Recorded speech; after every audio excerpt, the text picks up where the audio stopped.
क्या होगा अगर सृष्टि के जन्म लेने से पहले ही अंधकार ने जन्म ले लिया हो तो, और उसी अंधकार से पैदा हो दो ऐसे असुर जिन्हें देवता भी देखना नहीं चाहते।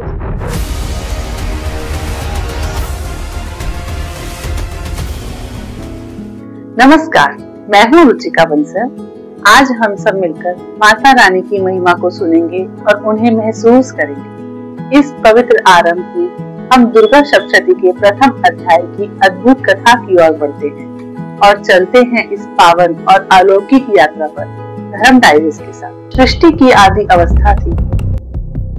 यह कहानी सिर्फ युद्ध की नहीं, यह जागृति की शुरुआत है। जब न दिन था, न रात्रि, न आकाश, न पृथ्वी, न कोई जीव, न कोई दिशा, बस था एक असीम सागर, क्षीर सागर, जहाँ अनंत शेषनाग पर भगवान विष्णु योग निद्रा में लीन थे। उनके भीतर सृष्टि की अगली लहर जन्म लेने को तैयार थी। यह वही समय था जब सृष्टि के पुनः आरंभ का काल आने वाला था। भगवान विष्णु की नाभि से एक कमल प्रकट हुआ।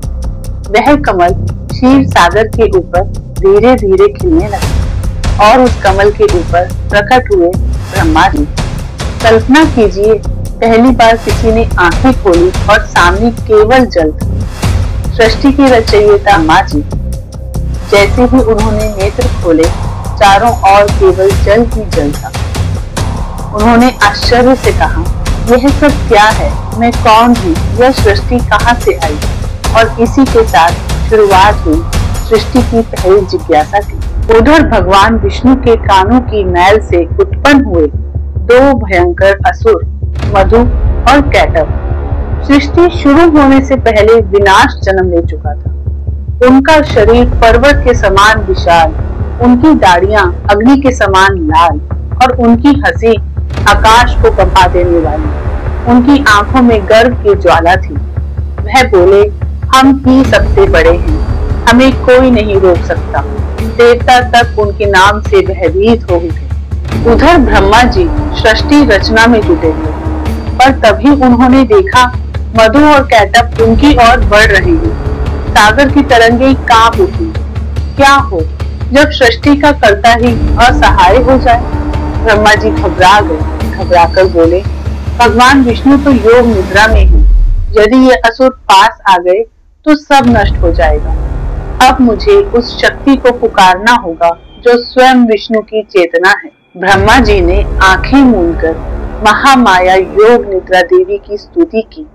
या देवी सर्वभूतेषु निद्रा रूपेण संस्थिता, नमस्तस्यै नमस्तस्यै नमस्तस्यै नमो नमः। ब्रह्मा जी नहीं जानते थे कि जिस शक्ति को वह पुकार रहे हैं वह पूरी सृष्टि की चाबी है। ब्रह्मा जी ने प्रार्थना की, हे माँ, आप ही वह शक्ति हैं जो विष्णु जी को निद्रा में रखती है। आप ही वह चेतना है जो उन्हें जगाती हैं। हे माँ, कृपा करिए, विष्णु जी को जगाइए। ब्रह्मा जी की पुकार सुनकर देवी योग निद्रा मुस्कुराई और भगवान विष्णु के शरीर में प्रस्थान किया। और जब वह शक्ति मुस्कुराई तो स्वयं भगवान विष्णु जाग उठे। विष्णु जी की आंखें खुली। उन्होंने देखा चारों ओर जल ही जल और मधु कैटव ब्रह्मा जी की ओर बढ़ रहे हैं। भगवान विष्णु मुस्कुराए, अपने सुदर्शन चक्र को हाथ में उठाया और बोले, असुरों, तुम्हारा जन्म अधर्म से हुआ है। अब अधर्म का अंत होना ही चाहिए। और आरंभ हुआ एक भीषण युद्ध। सागर की लहरें गरज उठी, आकाश बिजली से चमक उठा, धरती तक कांप उठी। 5000 वर्षों तक यह युद्ध चलता रहा। 5000 वर्षों तक चले इस युद्ध में जीत किसी की भी नहीं थी, क्योंकि खेल शक्ति का नहीं, माया का था। थके हुए असुर गर्व से बोले, हे विष्णु, हम तुम्हारे शौर्य से प्रसन्न हैं।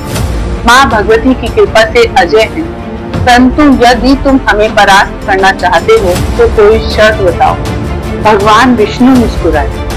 विष्णु जी ने मधु और कैटव से अनुरोध किया कि वे उनके द्वारा नष्ट हो जाएं। वे दोनों अभिमानी अपने ही जाल में फंस गए। एक वाक्य और अमर समझे जाने वाले असुरों का अंत लिख दिया गया। देवी की माया से भ्रमित असुर बोले, ठीक है, जहाँ जल ना हो वहीं हमें मारो।